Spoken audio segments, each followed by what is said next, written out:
دین میں کیا ہمارے اگزامپلز ہیں، لیکن بڑے بزرگ ہیں جو خاندان، کلچر، روایت کو پہلے لے آتے ہیں، اور دین میں اتنی سبحان اللہ اتنی کمال اگزامپلز ہیں، حضرت خدیجہ کی جیسے رشتہ بھیجنا اور وہ عمر کا فرق ہونا پھر بھی، اور یہ جب آج کے دور میں کوئی لڑکا پسند کرتا ہے، عمر میں فرق ہو ویسے، یا ہم رشتہ لڑکی کی طرف سے جانے کی بات کرتے ہیں تو کتنے ہنگامے ہو جاتے ہیں فیملیز میں. سمجھ نہیں آتی مجھے کہ دین کو نہیں فالو کر رہے، یہ تو دنیا کو فالو کر رہے ہیں. پھر تو بسم اللہ الرحمن الرحیم.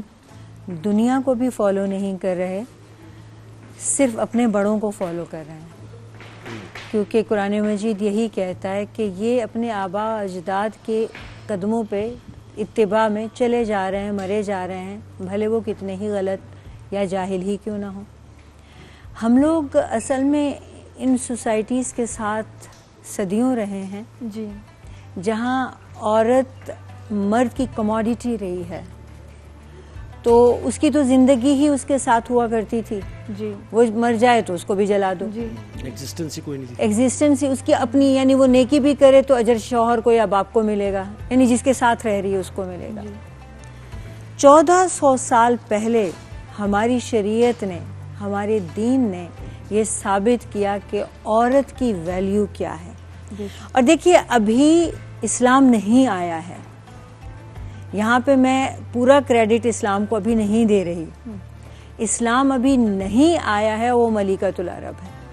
ان کے بھائی بھی ہیں لیکن وہ اس قدر ذہین و فطین ہیں کہ ان کے والد اپنے تمام تجارتی مشورے ان سے کرتے ہیں. ان کی شادی ہوتی ہے تو شوہر بھی تاجر ہے.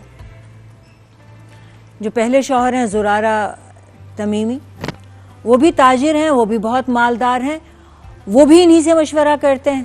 ان سے بھی 2 بیٹے ہیں، بیوہ ہو جاتی ہیں. کچھ عرصے کے بعد دوسری شادی ہوتی ہے عائز مخزومی، ان سے ایک بیٹی ہے، ادھر بھی بیوہ ہو جاتی ہیں. اب شوہر کو ایک شوہر کا مال بھی ہے، دوسرے کا مال بھی ہے، والد کا مال بھی ہے. اس قدر مالدار خاتون ہے اور اس قدر ذہین خاتون ہے کہ وہ پورا مکہ ان سے مال لیتا ہے، کاروبار کرتا ہے اور جتنا چاہے نفع دے دیتا ہے. ان کو معلوم بھی کیا اور وہ کر بھی کہہ سکتی ہیں. یہاں تک کہ رسول اکرم صلی اللہ علیہ وآلہ وسلم کے صادق و امین کے چرچے سنتی ہیں. اور ادھر آپ کی خواہش ہے لیکن آپ کی خودداری ایسی ہے کہ آپ خود سے یہ بات کہنا نہیں چاہتے، یہ ریکویسٹ نہیں کرنا چاہتے کہ مجھے اپنا مال دیجئے اور میں بھی کروں، کہ وہ خود کہتی ہیں. اور آپ مال لے کے جاتے ہیں اور پہلے سے اس قدر نفع زیادہ ہوتا ہے کہ وہ حیران ہو جاتی ہیں کہ اتنا نفع ہوا کرتا تھا ہمیشہ، مجھے پہلی بار کسی نے ایمانداری سے دیا. آپ یہ دیکھیے کہ رشتہ بھیجنے کی آپ نے بات کی، تو اسلام میں تو جو بھی بات ہمارے نبی امہات المومنین یا ان کا اہل بیت کرتا ہے وہ ایک مثال بن جاتی ہے.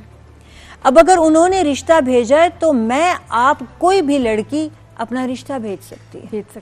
جیسے لڑکے کو لڑکی پسند آتی ہے تو کسی کی عزت غیرت پہ چوٹ نہیں لگتی کہ وہ خود رشتہ بھیجے یا وہ ماں باپ کو کہے کہ تم جا کر لے آؤ. تو ایسے اگر لڑکی کو بھی پسند آ جائے تو بھی غیرت کو ٹھیس نہیں پہنچنی چاہیے. وہ بھی فطری طور سے دونوں ہی انسان ہیں. ہمارے گھروں میں کیسے برا منایا جاتا ہے کہ بہت برا منائے اس کو، غیرت کا مسئلہ، اور بعد میں تانے دیے جاتے ہیں کہ اس لڑکی نے رشتہ بھیجا تھا. ایج بڑی ہو جائے تو چھوٹے ہی کہتے ہیں ماں کی عمر کی لے آیا. بالکل، اس پہ تو بہت بات. اچھا اب 15 سال بڑی ہیں، رشتہ بھیجتی ہیں اور آپ مشورہ کرتے ہیں سیدنا ابو طالب سے، اور اس قدر خوش ہوتے ہیں کیونکہ طیبہ طاہرہ اس وقت بھی مکہ میں وہ مشہور ہے. جی جی جی. کردار ایسا ہے، سیرت ایسی ہے، جیسے آپ صلی اللہ علیہ وآلہ وسلم کے پاس امانتیں رکھی جاتی ہیں ویسے ان کے پاس بھی امانتیں رکھی جاتی ہیں. کیا بات. ڈاکٹر صاحب یہیں سے گفتگو کو ہم ذرا شامل گفتگو کرتے ہیں علامہ صاحب کو بھی اور پھر اس پر مزید. علامہ صاحب مجھے کہے گا، قرآن میں اللہ نے کہا کہ نبی سے مخاطب کہ نبی تم یتیم تھے، میں نے تمہاری کفالت کا انتظام کیا، اور تم مال و اسباب میں کم تھے، میں نے تمہیں غنی بنا دیا. تو یہ قرآن کس طرف نشاندہی کر رہا ہے؟ بسم اللہ الرحمن الرحیم. بہت اچھی گفتگو فرمائی.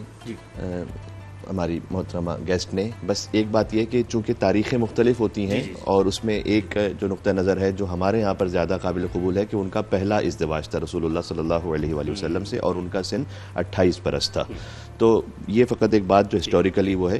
باقی یہ کہ جو ان کی عظمت اور ان کی جو فضیلت ہے وہ تو اس طرح سے کہ انہوں نے جو خود رشتہ بھجوایا نا, یہ تو ثابت اس طرح سے ہے کہ اس رشتہ بھجوانے کا ایک سبب تھا کہ کہیں حضور مکرم پر کوئی یہ نعوذ باللہ خدا نخواستہ الزام نہ لگا دے کہ یہ تو مال و دولت کے لیے شادی کر رہے ہیں, کیونکہ وہ تو ملکۃ العرب تھی.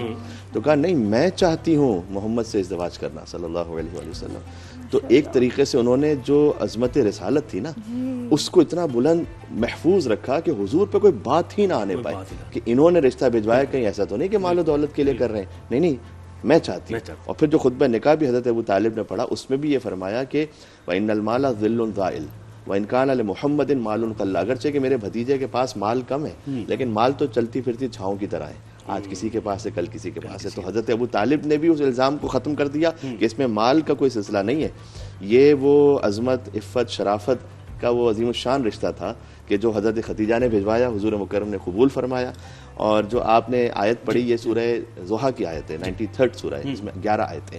والضحیٰ واللیل اذا سجی, 2 قسمیں کھانے کے بعد اللہ نے کہا کہ ما ودعک ربک وما قلی, ہم نے کبھی نہ آپ کو تنہا چھوڑا ہے, نہ کبھی آپ سے بیزار ہوئے, نہ کبھی تنہا چھوڑیں گے. وللآخرۃ خیر لک من الاولی, آپ کا انجام آپ کے آغاز سے اور بھی بہتر ہوگا. ولسوف یعطیک ربک فترضی, ہم آپ کو اتنا عطا کریں گے کہ آپ راضی ہو جائیں گے. یعنی مجھے اتنی فیسینیٹ کرتی ہے آیت. ہم سب روزہ رکھتے ہیں کہ اللہ راضی ہو جائے, نمازیں پڑھتے ہیں اللہ راضی ہو جائے, عبادتیں کرتے ہیں اللہ راضی ہو جائے. اللہ اپنے حبیب سے کہہ رہے ہیں آپ ہم سے راضی ہو جائیں. سوف یعطیک ربک فترضی, ہم آپ کو اتنا دیں گے آپ ہم سے راضی ہو جائیں. پھر کہا الم یجد کا یتیما فآویٰ, تو آپ یتیم تھے تو کیا میں نے نہیں پالا آپ کو. کتنے خوبصورت ہے. یعنی اللہ تو خود آ کے نہیں پالتا نا, وہ تو اس کا تو کوئی جسم ہی نہیں ہے, وہ تو مرکب نہیں, لیکن اللہ نے کسی ذریعے سے پالا. اور انہوں نے جو پالا حضرت عبد المطلب نے, حضرت ابو طالب نے, ان کے عمل کو اللہ نے اپنا عمل کہا کہ انہوں نے اتنی شان سے پالا, اتنے اہتمام سے پالا. دیکھیں کافر پالنے والے تو بہت تھے لیکن نبی پالنے والا ابو طالب تھا. بہت انہوں نے جس اہتمام سے پالا حضور مکرم صلی اللہ علیہ وآلہ وسلم کو. اور ووجدک ضالا فہدی, آپ سفر میں تھے, ہم نے آپ کی ہدایت کا اہتمام فرمایا. اور ووجدک عائلا فاغنی, آپ تنگ دست تھے تو ہم نے غنی بنایا. اچھا غنی جو بنایا فاغناہ بمال خدیجہ, آپ مفسرین کو پڑھیں تو بی بی خدیجہ ایک خاتون کے, ایک مستور کے مال سے اللہ سبحانہ و تعالیٰ نے اپنے حبیب کو غنی بنایا. کتنا پاکیزہ ہوگا بی بی خدیجہ کا مال کہ اللہ نے ان کے مال کو اپنے مال سے اپنی طرف نسبت دی کہ میرا ایک طرح سے ایسے کہ میں نے غنی بنایا, میں نے غنی بنایا. جبکہ حضرت خدیجہ کے اس مال کے ذریعے سے حضور مکرم کی جو غربت تھی وہ ثروت میں تبدیل ہوا, وہ بھی اسلام کی خاطر تھا. سب کچھ انہوں نے اس طرح سے. پھر آخر میں تو جو ان کی وفات ہوئی ہے وہ تو شیب ابی طالب میں ہوئی. یعنی ایک خاتون پہلے سے اگر غربت میں رہی ہوں تو پھر زندگی گزارنا ان حالات میں آسان ہوتا ہے, لیکن پہلے ایسی ثروت ہو کہ ملکۃ العرب ہو, جیسے کہ ابھی بیان کیا گیا بالکل صحیح کہ پورا مکہ ان کے مال تجارت سے تجارت کرتا ہو, اور ایک بار جو لباس پہنا ہو تو پھر دوبارہ نہ پہنا ہو بلکہ دے دیا ہو, آگے انفاق کر دیا ہو, دسترخوان پر سید بھی لوگ ہوتے ہوں, سہراب بھی ہوتے ہوں. پھر خود ایسی حالت ہو شیب ابی طالب میں کہ 3 سال اس بھوک و پیاس کے عالم میں رہنا پڑے, یہاں تک کہ پھر کھانے کے لیے سب کچھ ختم ہو جائے. سارا مال ہی تو سب بی بی خدیجہ کا تھا جو خرچ ہوتے 3 سال تک, جو کہ سب نے سوشل بائیکاٹ کیا ہوا تھا. تو آخر میں پھر جڑی بوٹیاں کھانی پڑیں, جو پتے ہیں وہ کھانے پڑیں, اور ان کے ذریعے سے بس زندگی کا گزر بسر ہو رہا ہو کہ جس میں ایک زہریلی جڑی بوٹی ایسی تھی کہ جس سے ان کی وفات کا جو سبب بنا. تو یعنی ایک خاتون کا وہ سیکریفائس, وہ عظیم الشان قربانی کی لازوال داستان کہ جو ہمیشہ کے لیے تاریخ کسی نے اس طرح سے رقم ہے کہ رہتی قیامت تک کے لیے عظیم الشان مثال ہے. جو میں 4 مصرے کہتا ہوں آپ کی خدمت میں کہ کوئی آسان نہیں مثل خدیجہ ہونا, شرط ہے اس کے لیے مادر زہرا ہونا. بی بی فاطمہ جب بیٹی ہونا تو ماں خدیجہ ہوتی ہے, شرط ہے اس کے لیے مادر زہرا ہونا. اور سارے کسٹمز کو بدل دیا آپ نے. کیسے؟ کوئی آسان نہیں مثل خدیجہ ہونا, شرط ہے اس کے لیے مادر زہرا ہونا. اور تیری بیٹی نے یہ دنیا پہ کیا ہے ثابت, نسل چلنے کو ضروری نہیں بیٹا ہونا. بیٹی سے نسل آگے بڑھائی اللہ سبحانہ و تعالیٰ نے. اور بیٹی زہرا, داماد علی, نواسے حسنین, یہ ان کی فضیلت ہے نا کہ بیٹی تو زہرا ہے, علی داماد ہے, حسنین نواسے ہیں. بیٹی زہرا, علی داماد, جی نواسے حسنین. اس کو کہتے ہیں فضیلت کا مدینہ ہونا. ساری فضیلتیں ایک ساتھ جمع ہونا.